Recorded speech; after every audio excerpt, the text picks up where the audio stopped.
Hey guys, this is Pablo with Meditation Amsterdam, and in today's video I want to do an exploration about our relationship to our emotions and the arising of opinions about which emotions we should be having or shouldn't be having. And this comes from sessions that I've been having in the last couple of weeks with someone with whom I've been working for several months now. And we've been touching on the theme of validating your states of mind. This notion that whatever state of mind arises is the outcome of conditions, and as such is not that interesting to us, is not something we want to be grappling with in that sense. And this brings certain doubts in the process of certain apparent paradoxes that we want to deal with, so that we can navigate emotions and states of mind, especially difficult states of mind, but also positive ones, in a way that is wholesome and good for our self-cultivation. So the crux of the matter is as follows. An uncultivated mind will have positive and negative opinions about its emotional states. Yeah. So when you feel something like, say, jealousy, for example, or envy, you take your pick about the negative emotion.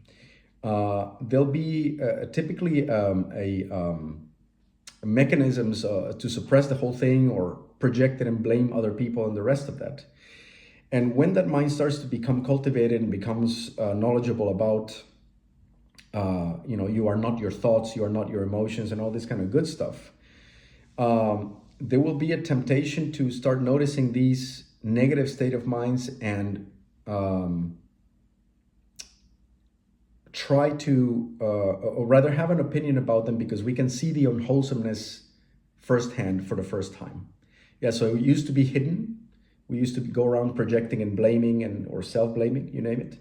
And then all of a sudden, all these emotions, we become emotionally literate, and we start to really become aware of just how much negativity sits in our mind.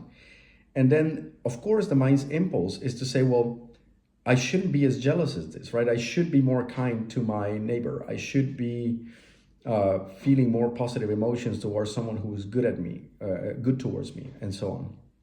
So the mind introduces the element of should into the equation, because it's clearly seen that these are not wholesome states of mind. And what I'm trying to describe here is that this is a trap, because the arising of those states of mind is the outcome of an almost infinitely complex mind-body system that is always working within itself and with its environment to regulate, to self-regulate, to be always in perfect harmony. So unwholesome as a state of mind may be, it is perfectly harmonious with the conditions as they are, with the mind-body conditions as they are, and the conditions of the environment as they are. When seen this way, you realize that there is no such thing as a mistake, to call it that way, which is what we assume. Oh, this should be different, means something here went wrong. This is a mistaken state of mind. This is a mistaken emotion. I should not be having it. And when you really think about it, when you really consider this, it's almost like we're placing ourselves in the seat of being God when we say that. Just think about it for a moment. What is it that is required for a certain negative state of mind to arise, like jealousy, for example? Well, you need to be in partnership or perhaps have a kind of relationship with a certain person. That person has a style. There is a certain social narrative and circumstance around you. And that's external. Let go even of that part. Look at your internals. Look at all your life history, all the emotional injury and denial of love that you may have suffered at one point or another, all of which is registered in the system, like indelibly. Um, the fact that you have a nervous system in a certain state that is firing billions of neurons at a time. Like there's more neurons in the brain than known stars in I don't know if it's the galaxy or the universe. I don't know. It's just a staggering number. You have an endocrine system with hormones and glands. You have a skeletal structure with tensions and things regulating, balancing. You have an immune system. You have a circulatory system. And you think that you can have and all of these things working in perfect unison, trillions of chemical and electrical operations firing in real time all the time to keep the organism alive and in tune with what's up. What makes us think that we can have an opinion about how this should be playing out? It's just it's ignorance is bliss in that sense, right? You're not privy to what's going on down here, not even remotely so. It's a universe. It's in its own right. So to play the game of I have an opinion of how this should be going is literally to play God. The complexity within a human system is almost a universe in and of itself. So now, of course, the mind has no choice but to try and play God when it's not privy to everything that's going on in the subconscious. Once the connection with the psychosomatics has been severed, we have no choice but to have some sort of opinion about this or that and how it should be going, because our connection to the perfection of the system has been severed, and we are left trying to manhandle things in the environment and within ourselves to squeeze juicy dopaminergic pleasure out of it instead. Yeah. So we are always, even the dysfunction is a logical dysfunction in that case. Even the dysfunction is the right thing to do under those circumstances, which is why we cultivate. See, we cultivate so that the conditions in the system are different, and therefore that system produces better output or better outcomes, better emotions, more functional emotions. From that perspective, we can see that a negative or dysfunctional emotion or state of mind is both in perfect harmony to the status of the environment and the system as it is, and at the same time, that's where the apparent discrepancy or the paradox comes in.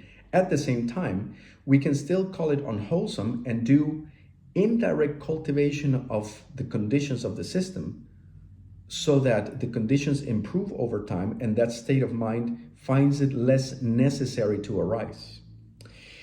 And I make emphasis on indirect because the mind, trying to do it direct, trying to manhandle things with its should and its shouldn't, says this state of mind should not be arising, and I'm now going to either try to push it away or I'm going to distract myself away from it.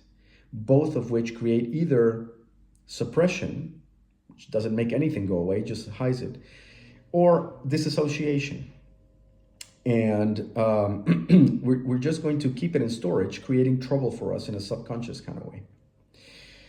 So this is one of those things that makes this path really, really tricky. It is the mind in its linearity finds it very difficult to reconcile the full acceptance of the system as it is right now and the outcomes that it produces right now, honoring that as the very best attempt, as the very best that the system can be doing. It's always doing its very best. It's always perfect in that sense. And to at the same time keep a watchful observation of that system and to cultivate clarity within that system so that over time, whatever arises is growing in wholesomeness. And this is one of the reasons that working with a coach can often be very productive, because with every layer that we clarify in our mind, a new layer arises and we identify with that which needs to manhandle that layer and make it better or different from what it is. Think of it as a pinball machine. The system is closed. Everything that happens within the system is closed and predetermined, let's call it like that. Everything that bounces around your mind, the environment, is a closed system. There's nothing coming in from the outside modifying it, except for one thing, which is awareness. Awareness is meta to the cause and effect within the system. And it has the ability to clarify different parts of the system so that they respond better over time. So awareness is everything in that sense. It is the one tool that we have, the tool of observation, to change things over time. If we use the tool of judgment, we are using a tool that is inside the pinball machine. It is as much a part of the bouncing around as everything else. So it can't really be trusted. Where are those opinions about good or bad coming from? They're just coming from a system that wants to feel better based on the opinions of mommy and daddy, or you name it. Awareness doesn't suffer from that. It's completely neutral and clarifying in its quality. So part of this is to understand the kind of work that we're doing, to understand this trap, this apparent paradox. It's not a paradox. It just seems that way when we don't see the full picture of what's going on and what we're trying to do. And to make a case for using something that is meta to the system, which is awareness, to touch and allow things to play out in the way that they're playing out without our interference,